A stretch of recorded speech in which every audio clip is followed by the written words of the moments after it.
Today,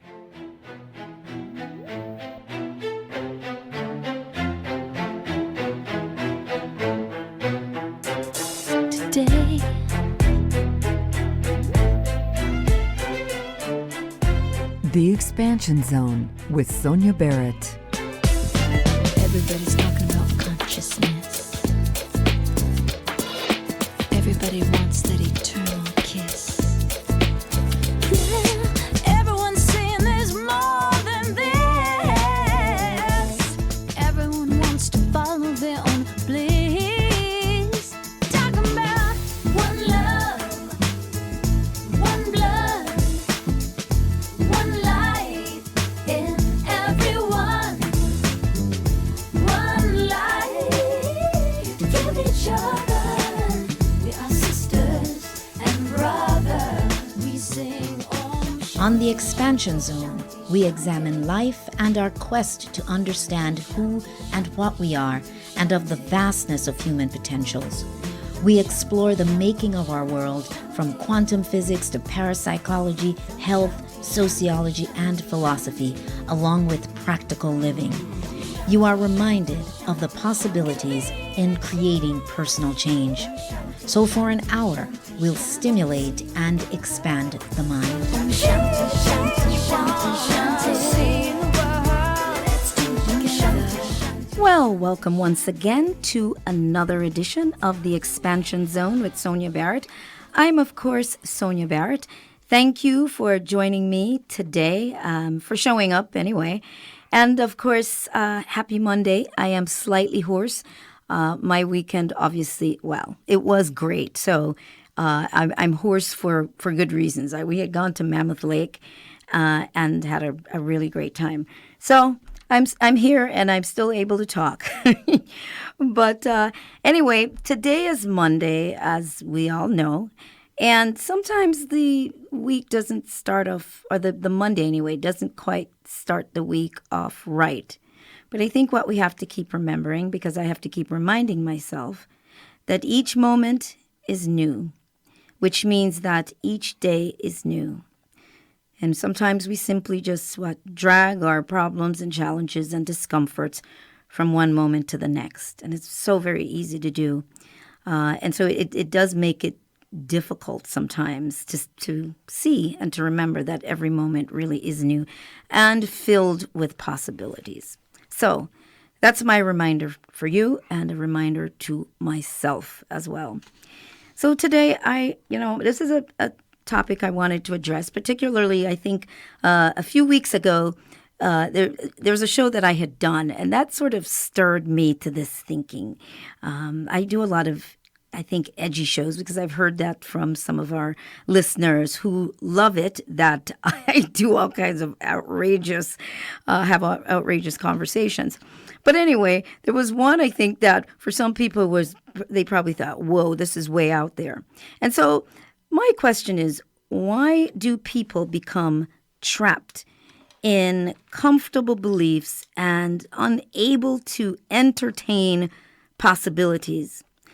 Possibilities that, things that are outside the scope of those programmed beliefs. So basically, everything that you think you know about the planet, the universe, spirituality, your religious faith, all of this information has been given to you, given to everybody by someone else at some point. There are ideas, many ideas anyway, that we grow up automatically believing or holding as a truth. And so what I'm fascinated with is the manner in which we will defend that truth. And so when anyone says something contrary to that programmed belief, some of us get really upset, sometimes quite irate, pretty much off with your head. So we don't want to leave our comfort zone. So I'm really interested in that, and hopefully with today's show, it might stir some thinking with someone out there who's listening and has a very strict rule about what they choose to believe. And all I'm reminding you is that if you think about it, much of what you've come to accept as belief systems has been handed to all of us by someone else. So now it's our job to question and create some authenticity. And you can't see more and be more if you don't open your mind to possibilities outside everything that you've been told since you were in the womb, since you got here. And that's why I'm asking that question today. So with that said, we have two people that some of you may be familiar with, and they are really the perfect guests for this kind of discussion that we're going to have. And that's Lisa Scott and Patrick Henry Johnson. So I'm not going to do the whole rundown of background, but just a little bit.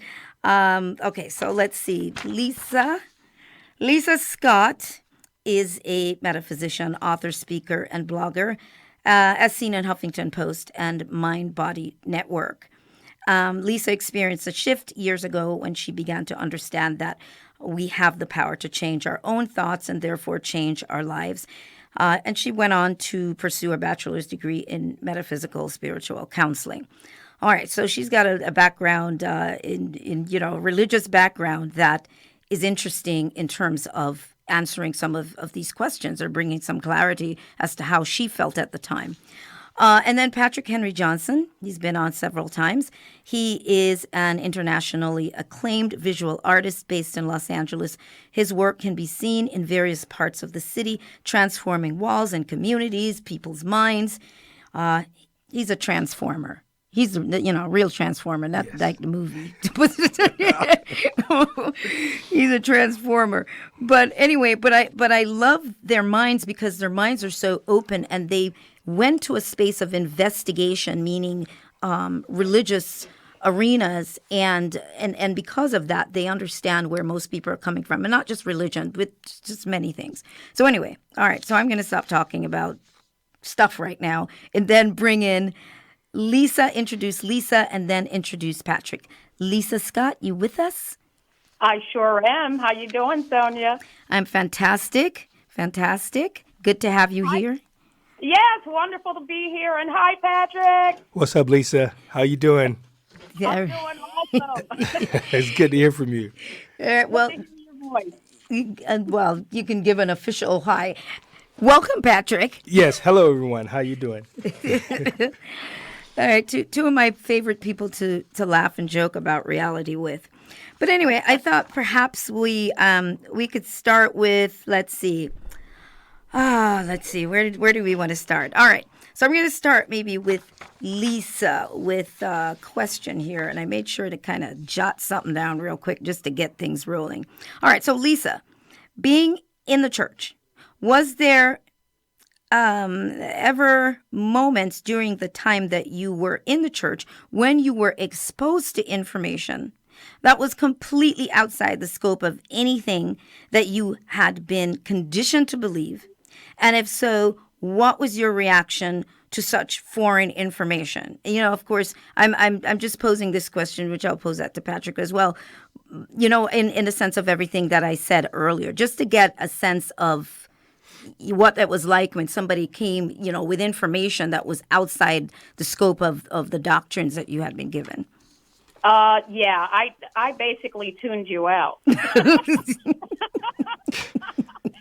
You didn't know what you were talking about. I had done, all of my so-called investigation and, had come to a place where this was it for me. Like, this was it. I had found the holy grail, so to speak, of, this being in religion. And I didn't hear anything anybody had to say beyond what I had come to understand.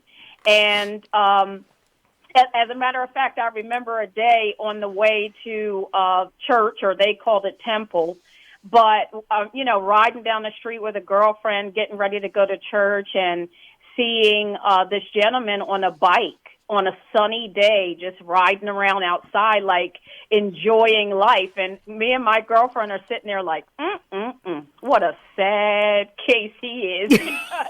Wow. He's not on his way to where we're on our way to. Just church. You know, come to find out years later as I processed that information, I said, oh, my goodness, that couldn't have been more backward. We were on our way into the walls, and he was outside enjoying life with the sun and having a beautiful life. And we were on our way into the walls of, you know, this traditional mindset, this program, this, you know, what we have been programmed to believe. So, you know, I'll stop right there, but that's been some of my experience, and I hope I answered everything you were. Yes, and I'm going to have Patrick respond to that as well, and then I'd like to dive in a little bit more in the sense of the reaction and the absolute closed off mind, because that's what we're talking about, is this really closed system that we end up with, where we get upset at anything that is coming, you know, that is outside of the scope of all that stuff. So, Patrick. Well, for me, when I was, it wasn't called church for the Jehovah's Witnesses, called the Kingdom Hall. And so being in the Kingdom Hall, there is a reward for answering questions. You know, the whole congregation gives you, you know, basically a pat on the back for answering the questions. And the questions are in the watchtower, so it's not like you can get the answer wrong. The answers are given to you. So, you know, you're raising your hand to answer the questions that's already been given to you. So it's like having a test and the answers are there. But getting those answers, to raise your hand in the Kingdom Hall in front of 50, 60 to 100 people and answering those questions, and then everyone at the end of the session, everyone says to you, "Oh, you did a great job, such a great job," and Jehovah loves you. Jehovah loves how you answered that question. It was so thoughtful. It was so thought out. We can tell that you did your homework, and we can tell this and we can tell that. And in your mind, you believe it. You believe it because it feels good. It feels good, and it reinforces what you don't know. It reinforces your program, and you're being locked inside of a program which you don't know that you're being locked inside of. But you are enjoying being locked inside of this thing that you have no idea that's what's happening to you. And that's it happened to me until I started reading Carlos Castaneda, Terrence McKenna, Richard Bach, David Icke. When I started reading those authors and their great works, the walls that I had constructed started to disintegrate. But okay, so it takes something in you to even venture out into reading that material, because normally those things would not be allowed or encouraged, or to my understanding. I mean, I know for Lisa, I'm sure from growing up in the church. And no, it wasn't allowed. Right. Right. But you just, yeah. But it was my innate curiosity I would say, for the sake of the conversation, as an artist, I'm just curious. I need to know. I want to know. So that desire of knowing why or who or what or when, that propels me further out to find out what the answers are. Mm-hmm. So once that started, there was no way that I could turn back. Mm. So what were you going to say now, Lisa? I was going to say it was, I feel the same way as Patrick, where for me, I, prior to even stepping my foot into any church at that time, because I had grown up in the church, left the church for years, and then went back, but went to a church that was very different than what I had grown up with. I was a studier. Now, when I say that, I mean for me, even reading the Bible itself, I would get a very different interpretation of what the Bible was saying than the pastor or anybody, frankly. The words seem to come alive in a different way for me. And I'll just call it metaphysical. I'll say the words were being translated in a different way than what the scriptures were saying. So I tended to understand a different meaning, and my mindset was very expanded. But because of my knowing that and understanding that, and because at the time that I was in the church, I wanted that sense of community, and I was feeling the difference between how I would feel when I would study and what was coming to me, what my understanding of Scripture actually meant versus what was being told to us. I could feel the tug of war inside of myself regarding that. And as soon as I felt it, I said, I have to shut this down, meaning shut down my interpretation, my understanding, my revelation. So I didn't allow the expansion of information that I was getting because I wanted to be in that community. But at a certain point, but it took years, at a certain point, I decided, you know what, I need to be true to myself. And there were, little things that were happening that would kind of just poke at my heart or, try to get my attention over the years. And I would notice them, but I would put them on the back burner like, okay, I notice you, or I see that. Okay, let me just put you to the side, because at the time I was perceiving that I was making an emotional, I didn't want to make an emotional decision, what I would interpret as that, regarding leaving. So I wanted to be very careful of what that process looked like.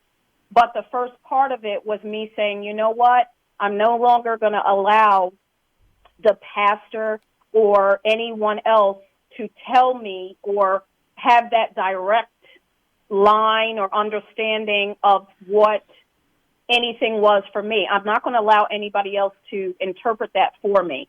And that was the beginning of my opening up to, basically the beginning of the road of the exit. Great.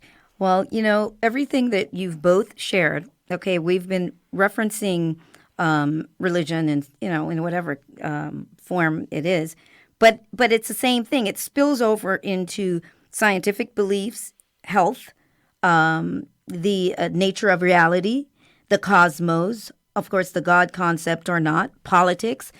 I find, that people are fixed in all of these categories that I've talked about. It's the same behavior. Everything becomes a religious experience for everybody.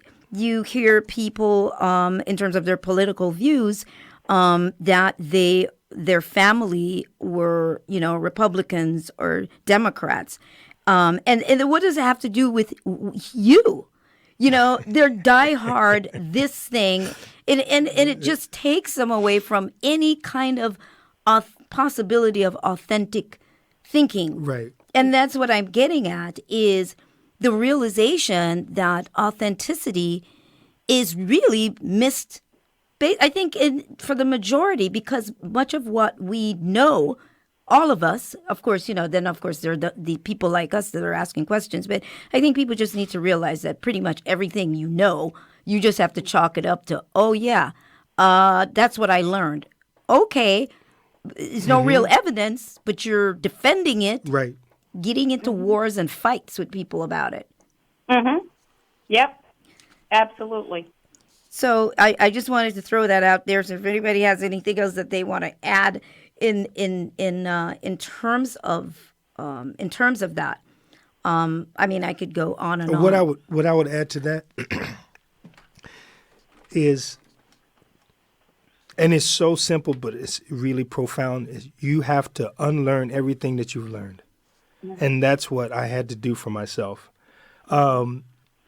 Jehovah's Witness taught me how to research, and they taught me how to study. And in school, high school, I was a horrible student because I thought school was there was a feeling that something is not right here. Why am I here? What's the reason for me to be here? So I turned myself off of school, and the only thing I did in school was draw. So and that's not going to get you past in school, just drawing. But by the time I became about 22, 23 years old, I didn't have great reading skills or comprehension skills because I didn't read or I didn't study. So being immersed in the Jehovah's Witness, that was college for me. I learned how to research, I learned how to study, and then the one of the main things that turned me around was when I learned what the word occult really meant, because in the Watchtower it says that you're not supposed to read occult information. Anything to do with occult, you're not supposed to read it. So we were led to believe that occult was evil. That's what it meant, that it was something evil. But when I discovered that occult just meant hidden, I'm like, okay, something is not right. And so that led me to the occult section of this bookstore that was on, what was the name of that bookstore? I can't think of it right now, but I would go to that section of the bookstore. It was on Melrose and off of La Cienega. Great bookstore. But I would stay into the occult section and just read and read and read and read. And then I would buy books and I would bring those books back. But I wouldn't tell my Watchtower studies that I was reading these books. And then so the more I read, the further I got away from what the tenets of the Watchtower and the Jehovah's Witness, they were teaching. Now, we're going to take a break in just a moment. But what I love is the fact that you mentioned the gifts that you received from being there. Oh, yes. Which is the study aspect. And I think that is so crucial that we recognize that everything that we think we know, there is still some sort of gift in it. The real key here is, how do you take that further? How do you expound on that? Do you just sit with that belief and then you're just stuck there, or do you dive in deeper? And this is really what this conversation is about, is really encouraging people to dig deeper. Lisa, when we get back, I'm going to have you step in and say what you wish to at that point. So I think that we are going to take a short break, so stay tuned and we will be right back. Hello, everyone. This is Vanessa Valdez, host of Transforming Consciousness, every Tuesday at 1 p.m. right here on KPFK. Join me each week as we learn from each other ways to awaken our consciousness for the greater good of all. That's Transforming Consciousness with me, Vanessa Valdez, every Tuesday at 1 p.m. right here on KPFK. Stay tuned.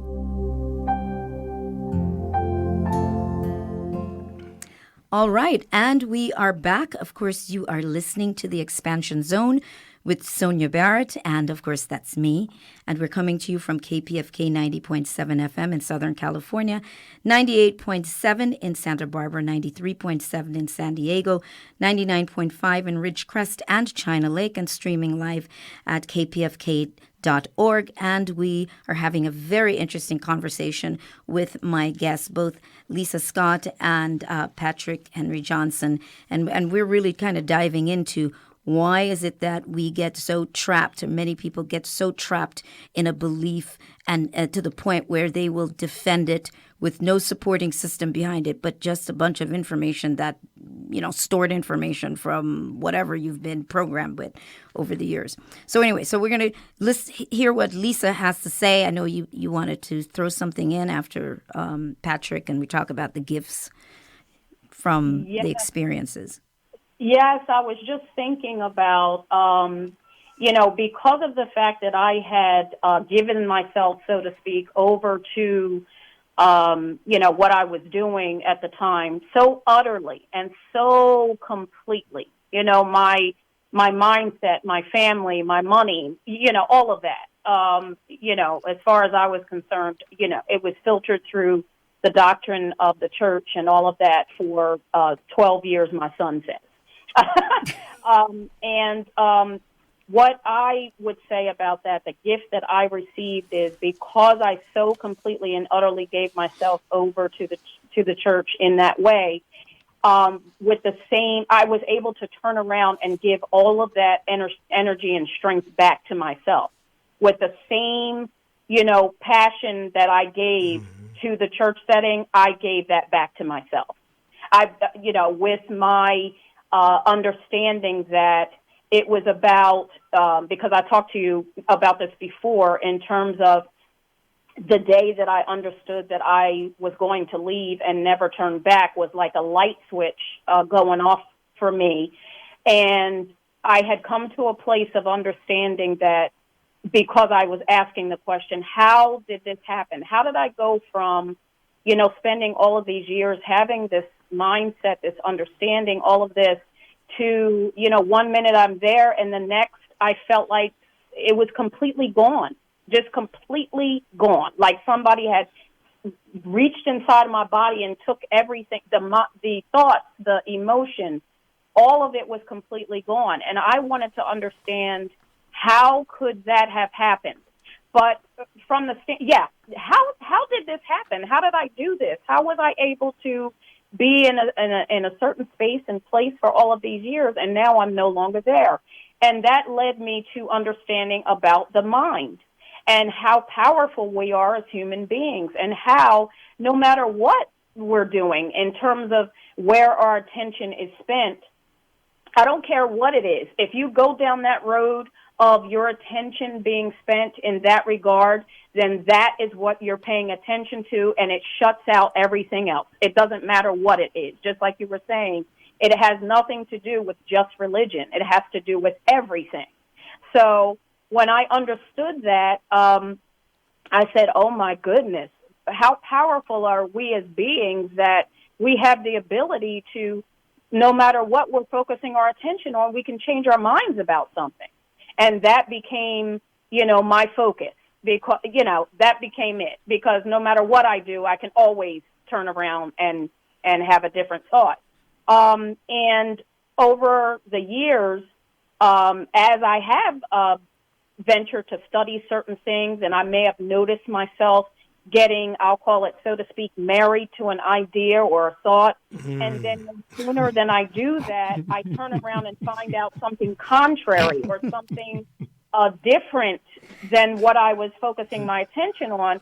A quote just came to me, and it was, you only know what you know until you know something else.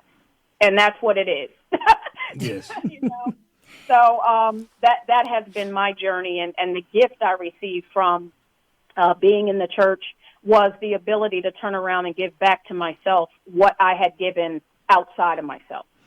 Oh, powerful, powerful. I really love all that you have said. And I think one of the things, when you were speaking, one of the words that came to me, which it always comes to me, but I'm reminded of this, is permission. The many people, I have had many people email me, obviously, because of my work, which is really out there for people who don't know. It's really, truly way out there. It's way beyond anything that I even do on the show. So it's very out there. And that's because my mind is out there. I want to know. And I find people have contacted me, they've emailed me, or if I run into them at a conference, they tell me that these are the things, some of the things that I've spoken about were things that quietly in their mind they wondered about, but then it was either nobody to talk to about it, or maybe they were part of a religious organization at the time where it was not acceptable. And they felt that they got permission somehow from me, from everything that I was saying, that was allowing them to give themselves permission. And so that is a very big word. It's permission. And, again, with you guys in the organizations, as you've talked about, you didn't have permission according to the rules and structure of the organization. Oh, absolutely. Yeah, you have no permission to step outside of those concepts, those beliefs. So I wanted to throw that in, how significant that is. If anybody wants to throw in anything. Yeah, Sonia, I was, thinking about, first of all, I would venture to say that that's how, the fact that your mindset allows you, or you give yourself permission to ask questions and want to understand, and just allow yourself, whatever's coming, to allow yourself to go with the flow of that. I would venture to say that it's one of the reasons why Patrick and I are also in your sphere, because of our, desire to do that and allowing ourselves to do that as well. And, you are actually, I'll just share a little bit of how you came into my sphere, had to do with some of the questions that I was asking that I didn't see anybody else asking, or I didn't see anybody else at least publishing it at that time. Some of the things that I was thinking about, like, do we really have to die, or is that a program? Or, just something, questioning gravity itself, because of the fact that I had so, I can't even put my finger on the words that to use to express the intricacy, I guess, of the emotional, the neurological bonding that's happening in the body to cause an individual to stay where they're at. And to that degree, when those, synaptic connections start to break apart and you allow a new thought to come in, for myself, I'll say for myself, it's like you won't just allow a little light in, you'll allow a lot, because you're like, okay, wait a minute. If this thing that I was so concretely believing all these years, it turns out that is, okay, it can be a truth for someone, but it's no longer my truth. Then for me, I understood that was the case for everything. And because of that, I allowed myself to have certain questions that for somebody else, they might say, what are you talking about? What are you talking about? How do you question gravity itself? Or how do you question whether or not we die? People die around us all the time. You know what I mean? I can understand why they would balk at my even having that question, but I understand why I would have that question. And you are one of the people that somehow came into my sphere as a result of allowing those questions. So I just wanted to share that. Thank you for throwing out really big things here, like questioning gravity and the laws of physics, which is... Oh, I question gravity all the time. Yeah, which... Exactly. Which is some of the... this is the kind of outrageousness we're talking about, this is how we are here as human beings. And it's something that people need to understand. Somehow imagination, regardless of what your spiritual belief is, some profound imagination has manifested this entire experience. Yep. And that we then owe it to that expression, that imagination, to continue that same behavior, in questioning and imagining. And it's a formula that is just being used over and over. But when we stay in a box, we don't get to imagine, and we don't get to be outrageous. If we didn't have that, we wouldn't have all the stuff that we have now. There would be no buildings, there would be no technology. Our imagination on one scale has created this world as we see it today?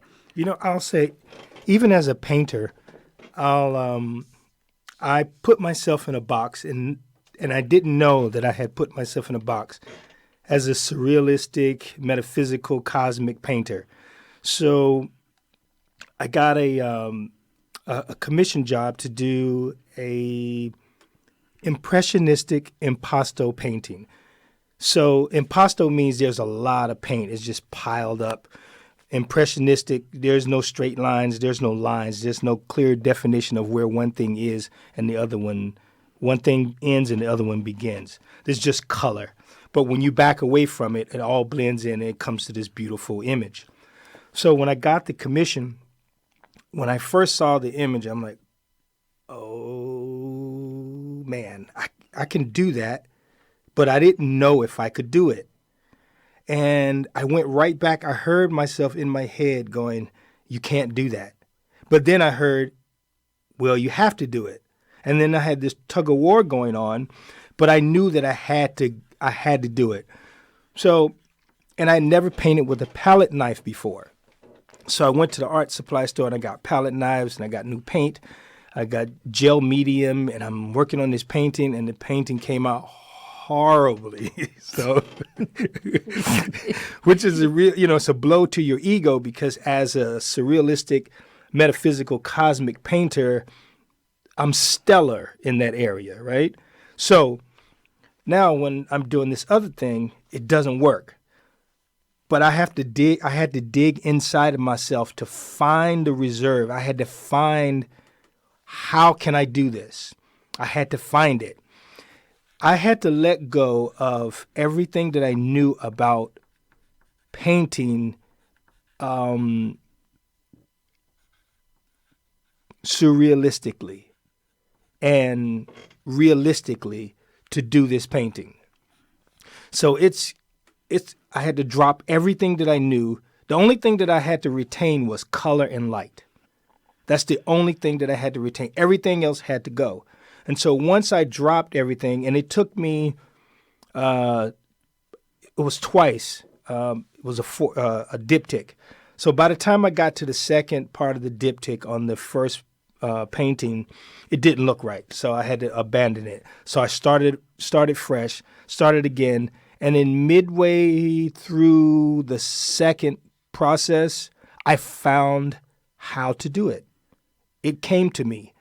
And it was just a flow that was happening, and I wasn't painting anymore. I wasn't thinking, oh, I got to do this, I got to do that, It was just this flow that just came through me and came out. And that's how I discovered how to do this impressionistic painting. And now I have something else. Now I'm going to do other paintings of such, but now I know how to do it. That is, okay, that analogy, I mean, it just describes everything about what we think we believe or what we think we know. Mm-hmm. And I think the other important factor that we need to remember is the fact that the brain, you go look this up, but the brain does filter according to what we can accept as a possibility. So our brain is always looking for patterns. And so because of that, if your world is small, if your perception is small, it's limited to only particular set of patterns, your brain just keeps looping back to those patterns. Mm-hmm. It keeps looking for that, which is what was happening with you. With me, yes. Until you pushed the boundaries and your brain realized, oh, we're doing something else. We're doing something else. Yeah, so it's like a computer. It's like you're accessing deeper aspects of your brain, possibilities, because that's all we have is possibilities. But you have to realize that you're really the one creating these boundaries. What were you going to say, Lisa? I actually have an example to share, because as Patrick was talking, I was like, oh, my goodness, that reminds me of so many things. But it took me back to when I was around 12 years old, and I'm sitting in the classroom, and I was having difficulty with a subject that I was in. And I remember sitting there in the classroom, and I'm looking at the teacher, and I heard myself say, if only she would teach this in a way that I could understand, I would get it. And then no quicker than I said that, I also said, then why don't you teach yourself in that way. Whatever that way is, why don't you teach yourself? And it never, immediately what I did was I went home. I said, oh, my goodness, like, oh, a light bulb went off. Oh, my goodness, I can teach myself? So I went home, and in my mind, I transformed my bedroom into an imaginary classroom, complete with imaginary students. Wow. And I had the book in my hand, and how I processed it was I stood up and I walked around the room, and I'm reading very slowly because it turns out that how I needed to process the information was I needed to slow it down and kind of go a little slower than what the teacher was saying so that I could actually process the information. So that's what I did. And then whenever I would come upon an area that seemed a little difficult, I would act like one of the imaginary students had a question about that area. And somehow I was able to process what I needed to process in order to answer the student's question. And also in this process, I realized that I had taken on the attributes, the characteristics of a teacher, because in my mind, the teacher cannot get the answer wrong. So, like, the teacher knows all of the answers. Not they can't get it wrong, but they know all of the answers. And in the end, I ended up teaching myself this information, and I was able to pass the class with a B, and I knew from that point on that I was a teacher. Now, not a teacher in a traditional manner, but I understood that I had the capability of helping people process information by breaking it down. And I learned that when I was 12 years old.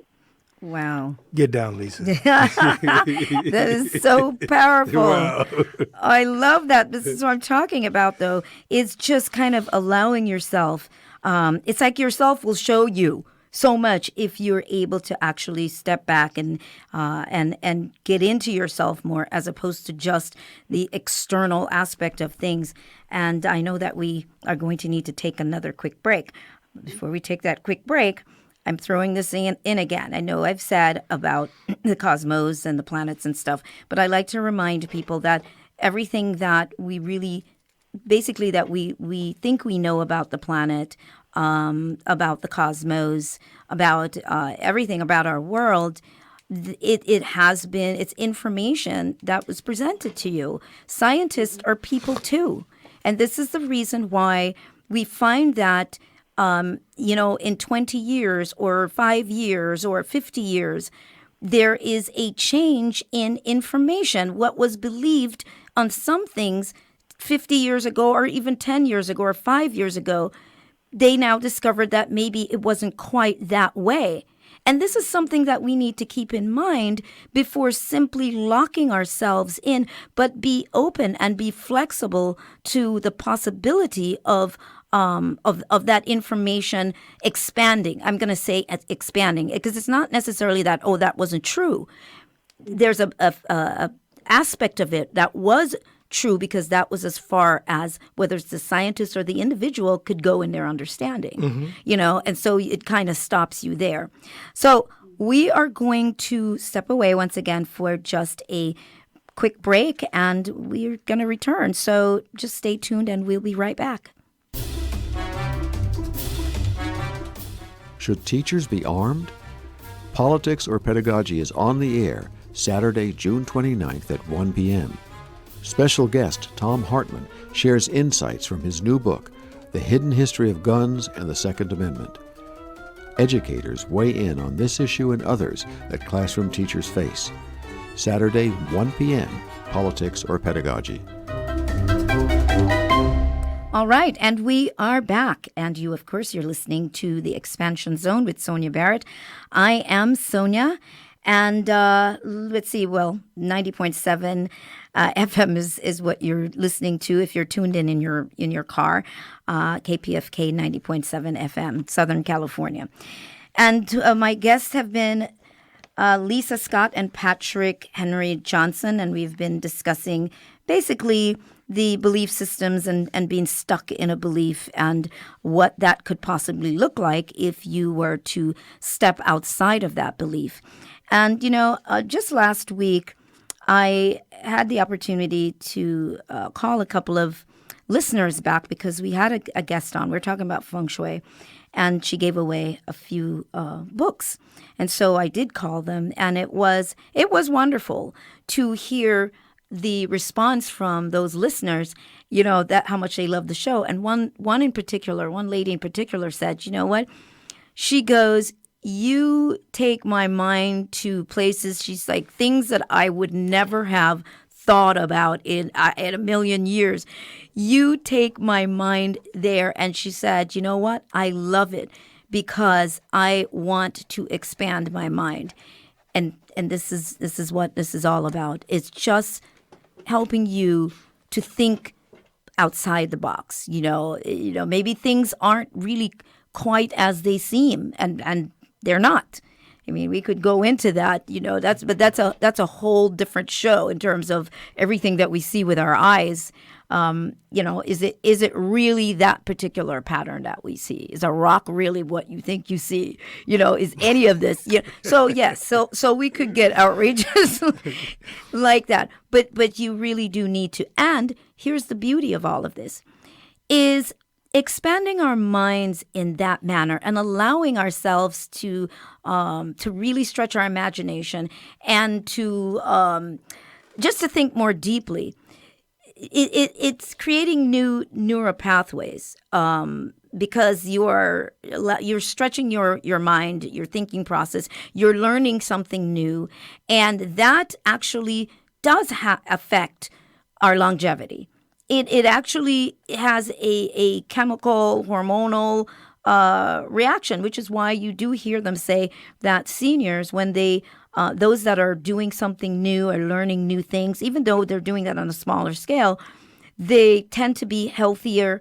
They tend to seem like they live longer. Now, figure if we did that on a much bigger scale of questioning things. This wonderful technology that we call a body would do so much more. It's just so much more that can happen.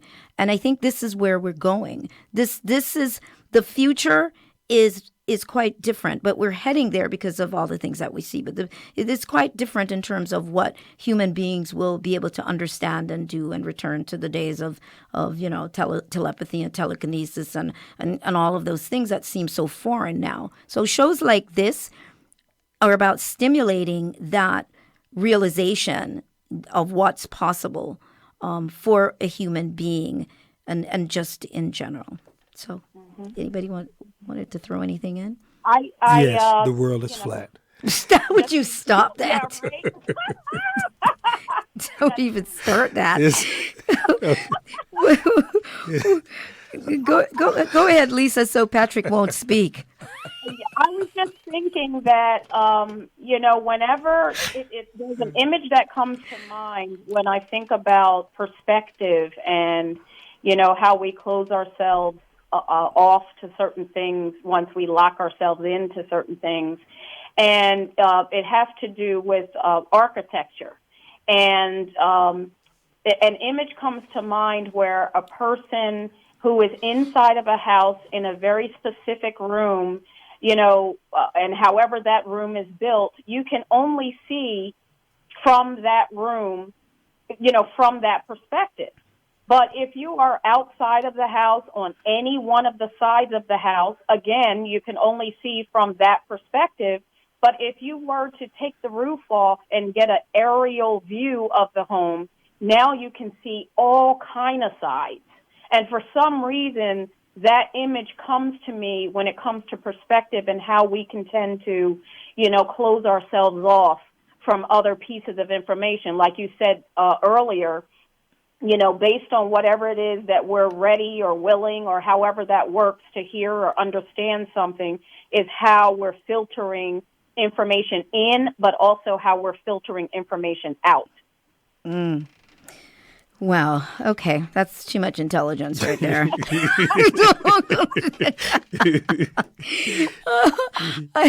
I do love that analogy though, because that's really what's going on. You know, people get a very one-dimensional view of something. It's like people who maybe live in parts of Los Angeles, and it sounds ridiculous, but who've never gone to the beach, who've never seen the beach. They've never gone to San Diego. You know, San Diego is a few hours away from LA. So you have people that are stuck in certain pockets of living all their life, and all they can do is maybe imagine what that could be like, well, based on the images and videos and so on that's brought to them, but they've never really had that experience. So, you know, it's really realizing that we're doing that in our lives with different things. Mm-hmm. And were you adding anything, Mr. Artist? No, I'm going to leave the earth is flat alone for right now. Yes. Okay. This is one time I will say yes. Don't listen to Patrick. You get all kinds of fusses and arguments. Oh my gosh, about those things. Oh my gosh. Yes, that's another one. You know, because we get these themes that run in our reality of, you know, different things, and certainly, you know, what you're saying, that's one of the themes, and I've seen people get into big arguments about it, and which are concepts that may change again in a few weeks, or 5 years, or whatever. And I don't, is that the focus? I think the focus here is connecting with the inner aspect of us, because that's what's really going to lead us into these deeper, more profound levels of awareness. Mm-hmm. Mm-hmm. Agreed. But another thing I'm throwing in, and I don't want it to seem like we're just on religion. We're not. But let's define religion anyway, because religion is anything. It's a whole bunch of different things. Anything that is an organized idea or concept that people become stuck on and ritualistic in that sense becomes a religious experience. And even people who are, call themselves atheist, they also become stuck in. It's religion. It is. It's a different kind of religion, and they get stuck also in that concept. So I just wanted to throw that out. How easy it is to find ourselves stuck in an idea, in a particular way of believing and behaving, without realizing that that's what we're doing. Yeah, I was with Amway, and that's a religion. Oh, I know. I remember. Yeah. I remember going there in the late Amway. 70s. I got tricked into showing up at an Amway meeting. I love that part where they go, "Who here doesn't want to make an extra $1,000 a week?" And everybody raises their hand. I was like, "Oh my God!" Yeah, I was tricked. But yeah, what were you say, Lisa? Were you there too? I was going to say my father was an Amway rep. Aha! See, you know what I'm talking about. I know exactly what you're talking about. Amway, oh my gosh, yeah, they're still around. There's several of them that are like that. But I went from Jehovah's Witness to Amway, so I was able to recognize it right away. It's like, wait a minute, I know this feeling, I know this frequency. This is, I can't say that on the air, but this is what that is. No, I'm not doing that. That is But so funny. I went from, my church to quote unquote spirituality, and it felt the same. Same exact thing, way. yeah. Yeah. I was like, oh my goodness, this is just a different, it's a package wrapped in a different bow, but it's the same thing. Or vegetarianism or veganism, Yep. all of it becomes religion. Yeah, well, we're very we're very cultish, and for different reasons. It's the community, it's the belonging, it's the communing, it's the being able to agree on a belief together.